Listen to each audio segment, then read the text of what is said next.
มากินต้มเส้นใส่น้ำต้มไก่นำกันเด้อพ่อแม่พี่น้อง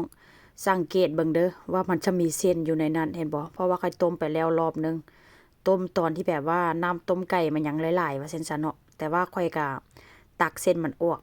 มื้อนี้ก็จะมาต้มอีกรอบในต้มมื้อนั้นก็ต้มไก่ยังเหลือครึ่งหม้อ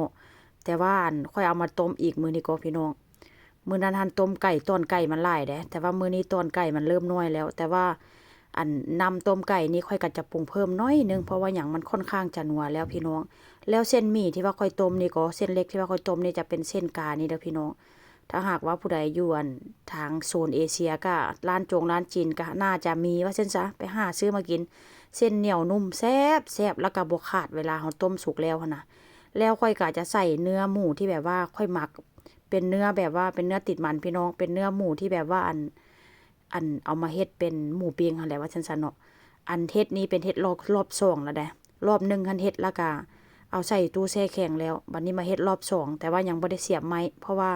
ไม้มันหมดพี่น้องมื้อนี้ก็เลยแบบว่าได้โอกาสดีเพราะว่าต้มเส้นก็เลยแบบว่าเอามาใส่ต้มเส้นนำอันเพราะว่าหมูหมักนี่มันก็ค่อนข้างจะนัวแล้วพี่น้องแล้วน้ำต้มไก่ก็ค่อนข้างจะนัวเพราะฉะนั้นแล้วก็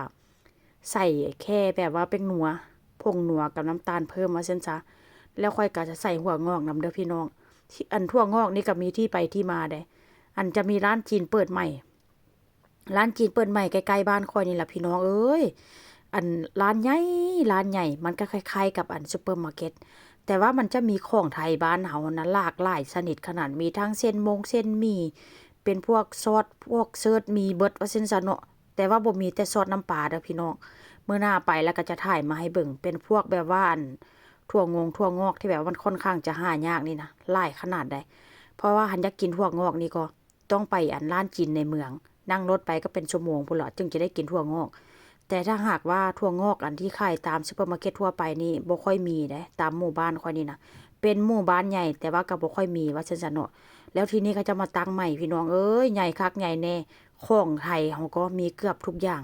ก็ยังว่าโชคดีพี่น้องแต่ว่าราคาก็แอบแพงเด้แต่ว่าพวกพวกเส้นก็บ่หลายปานใดว่าซั่นซะเนาะแต่ถ้าหากว่าอยากให้หลายแท้ๆก็ต้องเข้าไปร้านในเมืองคือเก่าหั่นแหละ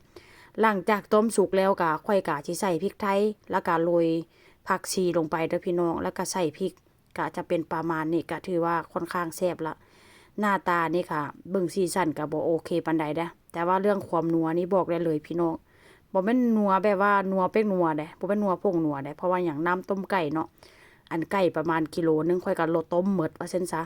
แล้วทีนี้ก็ใส่น้ำน้อยๆน้ำโอโจะนะพี่น้องมันก็ค่อนข้างจะออกสีนัวๆเห็นบ่ตอนไก่ก็จะมีอยู่หน่อยนึงแล้วล่ะเด้อมาสดน้ำร้อนๆนำกัน